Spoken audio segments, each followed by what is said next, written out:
Hello friends, ओम श्री गणेशाय नमः।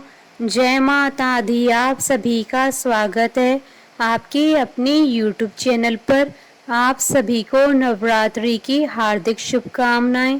Friends, आज हम आपको इस वीडियो में बताने जा रहे हैं नवरात्रि के पहले दिन माँ शैलपुत्री की आराधना करने की विधि, महत्व, मंत्र, व्रत कथा और माँ को प्रसन्न करने के लिए क्या भोग लगाएं और नवरात्रि के पहले दिन किए जाने वाले उपायों के बारे में। फ्रेंड्स, वीडियो शुरू करने से पहले आपसे रिक्वेस्ट है, अगर आप हमारे चैनल पर नए हैं और आपने अभी तक चैनल को सब्सक्राइब नहीं किया है तो प्लीज़ सब्सक्राइब कीजिएगा चैनल को, साथ ही प्रेस कीजिएगा बेल आइकन को, जिससे नए वीडियो से रिलेटेड नोटिफिकेशन आपको तुरंत प्राप्त हो सके। और वीडियो पसंद आने पर वीडियो को लाइक और शेयर ज़रूर कीजिएगा ताकि सभी भक्तों को इस वीडियो का लाभ प्राप्त हो सके। और कमेंट बॉक्स में जय माता दी जरूर लिखिएगा।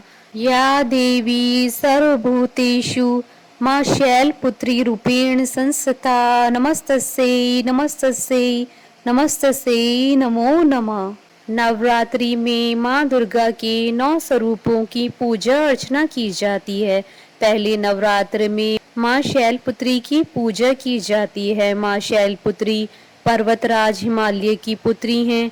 पिछले जन्म में माँ शैलपुत्री का जन्म सती के रूप में हुआ था, जिन्होंने अग्नि में अपने शरीर का त्याग कर दिया था। माँ शैलपुत्री की पूजा अर्चना करने से चंद्र के सभी दोष समाप्त हो जाते हैं। माँ शैलपुत्री पिछले जन्म में प्रजापति दक्ष की पुत्री थी, जिन्होंने अपना दूसरा जन्म पर्वतराज हिमालय के यहाँ लिया था। इसी कारण इन्हें शैलपुत्री कहा जाता है। माँ का वाहन वृषभ अर्थात बैल है, इसलिए माता शैलपुत्री को वृषारूढ़ा और उमा भी कहा जाता है। माँ के दाएं हाथ में त्रिशूल और बाएं हाथ में कमल स्थित है। माँ के मस्तक पर अर्धचंद्र विराजमान है। नवरात्रि में माँ दुर्गा के पहले रूप में माँ शैलपुत्री की पूजा अर्चना की जाती है। माँ शैलपुत्री अपने भक्तों को सभी प्रकार के सौभाग्य का वरदान देती हैं। माँ शैलपुत्री का जन्म शैल से हुआ है। संस्कृत में शैल को पत्थर कहा जाता है, इसलिए माँ शैलपुत्री की पूजा करने से जीवन में स्थिरता आती है। अगर महिलाएं माँ शैलपुत्री की पूजा करती हैं तो उनको जीवन में सौभाग्य की प्राप्ति होती है। माँ शैलपुत्री पिछले जन्म में माँ सती थी, इसलिए माँ शैलपुत्री की पूजा करने से वैवाहिक सुख भी प्राप्त होता है। माँ शैलपुत्री का विधिवत पूजन करने से मूलाधार चक्र जागृत होता है। शास्त्रों के अनुसार माँ शैलपुत्री का चंद्रमा पर आधिपत्य है। माँ शैलपुत्री अपने भक्तों को सभी प्रकार का सौभाग्य प्रदान करती हैं। माँ शैलपुत्री की पूजा करने से चंद्रमा के सभी दोष समाप्त हो जाते हैं। फ्रेंड्स, अब आइए जानते हैं माँ शैलपुत्री की पूजा करने की विधि के बारे में। सबसे पहले साधक को सुबह जल्दी उठकर घर की साफ सफाई करने के बाद नहाकर स्वच्छ वस्त्र धारण करने चाहिए। इसके बाद एक चौकी पर माँ शैलपुत्री का चित्र स्थापित करें और कलश की स्थापना करें। कलश के ऊपर नारियल और पान के पत्ते रखें और स्वास्तिक भी बनाएं। इसके बाद माँ को माला चढ़ाकर घी का दीपक जलाएं और ओम ऐं ह्रीं क्लीं चामुंडाय विचे ओम शैलपुत्री देवे नमः मंत्र का जाप करते हुए सफेद फूल माँ के सामने छोड़ दें। इसके बाद सभी दिशाओं, नदियों और तीर्थों का आह्वान करें और माँ शैलपुत्री की कथा सुने और अंत में धूप दीप से माँ की आरती उतारें। आरती उतारने के बाद माँ शैलपुत्री को सफेद रंग की मिठाई का भोग लगाएं और इसका प्रसाद बांटें और शाम के समय कपूर भी जलाएं। फ्रेंड्स, अब आइए जानते हैं नवरात्रि के पहले दिन किए जाने वाले उपायों के बारे में।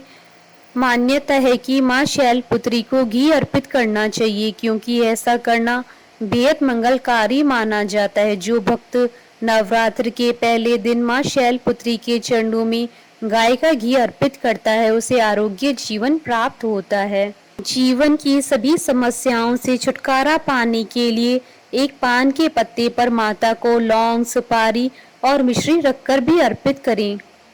फ्रेंड्स, अब आइए प्रारंभ करें माँ शैलपुत्री की कथा। पौराणिक कथा के अनुसार एक बार प्रजापति दक्ष ने एक विशाल यज्ञ किया जिसमें उसने सारे देवी देवताओं को आमंत्रित किया, लेकिन उसने भगवान शिव जी को उस यज्ञ के लिए निमंत्रण नहीं भेजा था। जब माता सती को पता चला कि उनके पिता ने एक बहुत बड़े यज्ञ का आयोजन किया है, तब उनका मन वहां जाने के लिए हुआ। माता सती ने अपनी यह इच्छा भगवान शिव जी को जाकर बताई। तब भगवान शिव जी ने उन्हें समझाया कि पता नहीं क्यों, लेकिन प्रजापति दक्ष हमसे रुष्ट हैं, इसलिए उन्होंने अपने यज्ञ में सभी देवताओं को निमंत्रित किया है, लेकिन मुझे इसका आमंत्रण नहीं भेजा और न ही कोई सूचना भेजी है, इसलिए तुम्हारा वहां जाना ठीक नहीं है। लेकिन माता सती ने भगवान शिव जी की बात नहीं मानी। माता सती की अपने माता पिता और बहनों से मिलने की बहुत इच्छा थी। उनकी जिद के आगे भगवान शिव जी की एक भी न चली और उन्होंने माता सती को उनके पिता के यज्ञ में जाने की अनुमति दे दी। माता सती जब अपने पिता के घर पहुंची तो उन्होंने देखा कि सब उन्हें देखकर भी अनदेखा कर रहे हैं। कोई भी उनसे ठीक प्रकार से बात नहीं कर रहा है। सिर्फ उनकी माता ने उन्हें प्रेम से गले लगाया था। उनकी बहनों की बातों में व्यंग्य था और वह उनका उपहास कर रही थी। अपने परिवार के लोगों का यह बर्ताव देखकर माता सती को बहुत ही ज्यादा आघात लगा। उन्होंने देखा कि सभी के मन में भगवान शिव जी के प्रति द्वेष की भावना है। राजा दक्ष ने भगवान शिव जी का तिरस्कार किया और उनके प्रति अपशब्द भी कहे।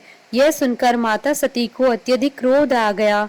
माता सती को लगा कि उन्होंने भगवान शिव जी की बात न मानकर बहुत बड़ी गलती कर दी। वह अपने पति भगवान शिव जी का अपमान सहन नहीं कर सकी और उन्होंने अग्नि में अपने शरीर का त्याग कर दिया। जब भगवान शिव जी को इस बारे में पता चला तो उन्हें अत्यधिक क्रोध आ गया। उन्होंने अपने गणों को भेजकर उस यज्ञ को पूरी तरह से खंडित करा दिया।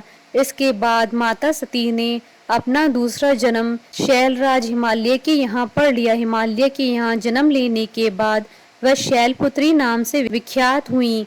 उपनिषदों के अनुसार माता ने हेमावती का रूप रखकर देवताओं का घारो भंजन किया था। बोलिए माता शैलपुत्री की जय। जयकारा माँ माइदा बोलिए सच्चे दरबार की जय। हमारे साथ इस वीडियो में अंत तक बने रहने के लिए आपका धन्यवाद। ओम श्री गणेशाय नमः। जय माता दी।